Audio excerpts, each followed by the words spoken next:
Hello everyone. Yes, we are here in my favorite channel that all about physics and chemistry. बच्चे आज मैं एक बहुत बड़ा क्वेश्चन आपके सामने लेकर आया हूँ। बहुत सारे मैसेजेस, बहुत सारे चैट्स में मैं ये पढ़ रहा हूँ कि सर जेई का एग्जाम, नीट का एग्जाम कैंसिल हुआ है तो स्ट्रेस लेवल बढ़ते जा रहा है। सर बहुत हो गया सर, प्लीज़ कुछ करो। बच्चे मैं आपसे एक सिंपल सा क्वेश्चन पूछ रहा हूँ कि आप ये एग्ज़ाम सिर्फ एग्ज़ाम देने के लिए दे रहे हो या रियली में आप अच्छे मार्क्स लाने के लिए दे रहे हो? जो सबसे बड़ा क्वेश्चन मेरा यही आपके लिए कि आप क्या सोचोगे कि सिर्फ एग्जाम दे दूं, भले ही मेरा रिजल्ट कुछ भी आए उससे लेना देना नहीं है, बस एग्जाम दे दो यार कैसे भी करके। क्या आप ये चाहते हो या फिर आप ये चाहते हो कि नहीं यार एक्चुअल में मुझे एग्जाम देना है और उसमें मुझे अच्छे मार्क्स लाने हैं जिसका बेनिफिट मुझे आगे फर्दर स्टडीज में हो सके? ठीक है, चाहे वो मेडिकल से रिलेटेड हो, चाहे वो इंजीनियरिंग से रिलेटेड हो, चाहे वो आप IIT के लिए जा रहे हो। तो बच्चे आपका एम क्या है, पहले आप एम डिसाइड करो। क्योंकि 85% जो स्टूडेंट्स होते हैं, मैं आपको बता दूं, अगर आपके क्लास में, आपके इंस्टीट्यूट में, आपके कॉलेज में अगर 100 का क्राउड है बच्चे, तो उसमें से 85% जो स्टूडेंट्स होते हैं वो फुल्ली एजुकेशन ही करने वाले हैं फ्यूचर में, या एजुकेशन से रिलेटेड फील्ड में जाने वाले हैं। आप समझ रहे हैं, मतलब एजुकेशन करके कुछ करने वाले हैं।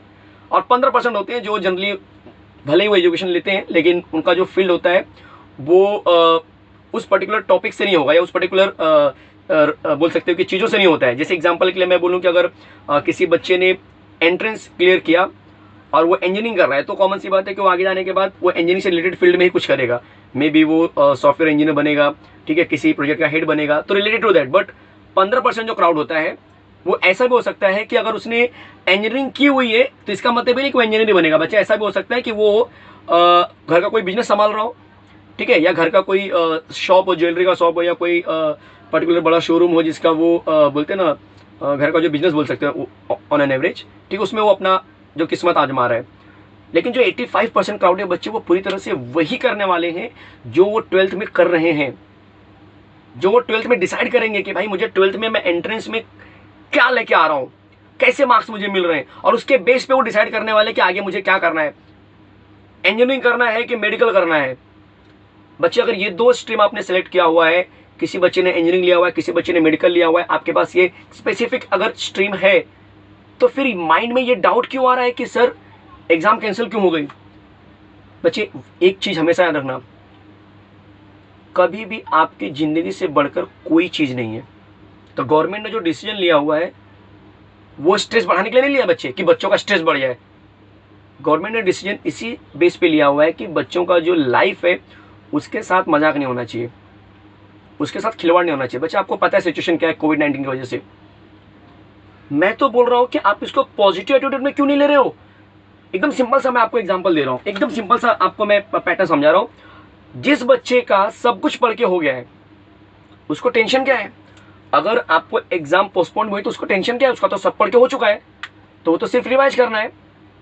अब दूसरे पैटर्न में सोचो, जिस बच्चे का पढ़ के नहीं हुआ है, जिस बच्चे का पढ़ के नहीं हुआ उसके लिए तो ये पॉजिटिव एटीट्यूड हो गया, उसके लिए तो ये अच्छी बात हो गई कि यार मेरा पढ़ के नहीं हुआ था, मुझे और टाइम मिल गया, चलो 2 चैप्टर मेरे कम थे, अब 2 चैप्टर में और ऐड करता हूं। आप समझ रहे बच्चे? तो जेई नीट एग्जाम पोस्टपोन जो मैंने टॉपिक लिखा हुआ है, गुड और बैड फॉर स्टूडेंट्स, तो बच्चे इसमें आपको एनालाइज करना है, इसमें आपको अपने आप से पूछना है कि मेरी प्रैक्टिस अब तक कितनी हुई है, और नहीं हुई है तो क्या आने वाले जो समय है, जो आने वाला जो गैप जो मिल रहा है आपको, टाइम जो मिल रहा है, तो इसमें मैं और कितना कर सकता हूं। ये बच्चे आपको कोई और नहीं बता सकता है, ये आपको कोई और नहीं बता सकता। मैं आके आपका पर्सनल चेकअप नहीं कर सकता भाई आपको कितने चैप्टर याद है, कितने चैप्टर का प्रैक्टिस आपने किया हुआ है। ये अपने आप से पूछो। आप अलग अलग जगह पे आप देखेंगे इस समय ऑनलाइन मॉक टेस्ट चल रहे हैं बच्चे, आप अपीयर करो। बहुत सारे फ्री ऑनलाइन मॉक टेस्ट चल रहे हैं। अगर आपने इंस्टीट्यूट ज्वाइन किया होगा तो वहाँ पे भी ऑनलाइन टेस्ट चल रहे होंगे, ठीक है। बहुत सारे ऐप है जो जनरली इस तरह के ऑनलाइन जो होते हैं एग्जाम कंडक्ट करते हैं, तो बच्चे उसमें आप पार्टिसिपेट करो और अपने आप को चेक करो।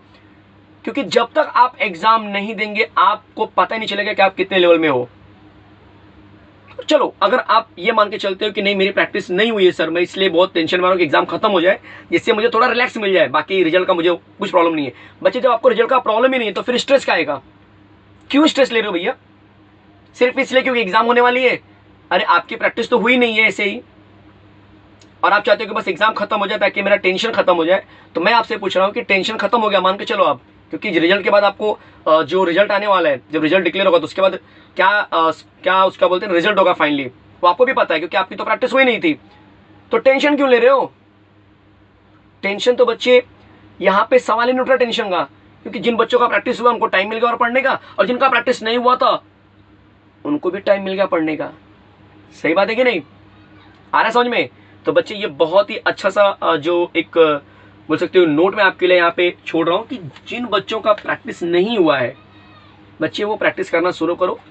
If you are totally depend on JEE NEET के एग्जाम के बेस पे ही आपको कैरियर में आगे जाना है, तो अगर आपने ऑलरेडी माइंड में सेट कर रखा है मुझे तो मेरे डैडी का बिजनेस संभालना है, जेई और नीट तो सिर्फ मैं घर वालों को बोलते ना खुश करने के लिए दे रहा हूँ, तो बच्चे अगर आप घर वालों को खुश करने के लिए दे रहे हो तो उसमें कोई कुछ नहीं कर सकता है। But if really worked hard for JEE and NEET earlier, it means that कि आपको जो बचा हुआ टाइम उसको भी अच्छे से यूटिलाइज करना है।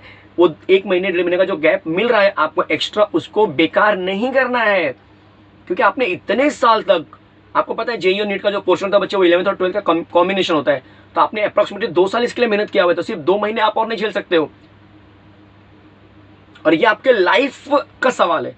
ये ऐसा भी नहीं बच्चे कि आप बस आपका ये एग्जाम के बाद आप बोलते हैं ना फ्री हो जाएंगे, आप टेंशन मुक्त हो, टेंशन फ्री हो जाएंगे, ऐसा कुछ नहीं बच्चे। इससे आपकी लाइफ डिसाइड होने वाली। जिन बच्चों ने, बहुत से बच्चे ऐसे भी होंगे जो गैप लेके पढ़ते हैं, मतलब ऑलरेडी 12th पास हो चुके होते हैं लेकिन स्पेशल इस एग्जाम की प्रैक्टिस करते हैं, इस एग्जाम के लिए तैयारी करते हैं। तो बच्चे ऐसे बच्चों से मैं ये रिक्वेस्ट करूंगा कि आप डिप्रेशन में मत आओ। जो गवर्नमेंट ने डिसीजन लिया बच्चे वो आपके फेवर में लिया हुआ है, और जो टाइम आपको मिल रहा है बच्चे उसको अच्छे से यूटिलाइज करो, अपने एनर्जी को अच्छे से चैनलाइज करो। आप सिर्फ घर पे बैठे बैठे मोबाइल टीवी गेम्स इसमें मत पड़ो बच्चे, क्योंकि आपने 2 साल बहुत कड़ी मेहनत की हुई है, बहुत कड़ी मेहनत की हुई है, आपको भी पता ही है। 2 महीने और जम के मेहनत कर दो बच्चे, फिर रिजल्ट आपके फेवर में आने वाला ही है, कोई नहीं रोक सकता। चलेगा? तो मैं एक्सपेक्ट कर रहा हूं कि जितने बच्चे भी जेई और नीट के लिए बैठ रहे हैं और जो अच्छी मेहनत कर रहे हैं वो इस वीडियो को देखने के बाद, ये जो मैं लेक्चर दे रहा हूं उसको सुनने के बाद, वो अपने हार्डवर्क में बिल्कुल कमी नहीं करेंगे, वो इसे और दुगना तिगुना तरीके से आगे लेके जाएंगे। इसी के साथ मैं स्टॉप कर रहा हूं। Thank you very much, enjoy your day.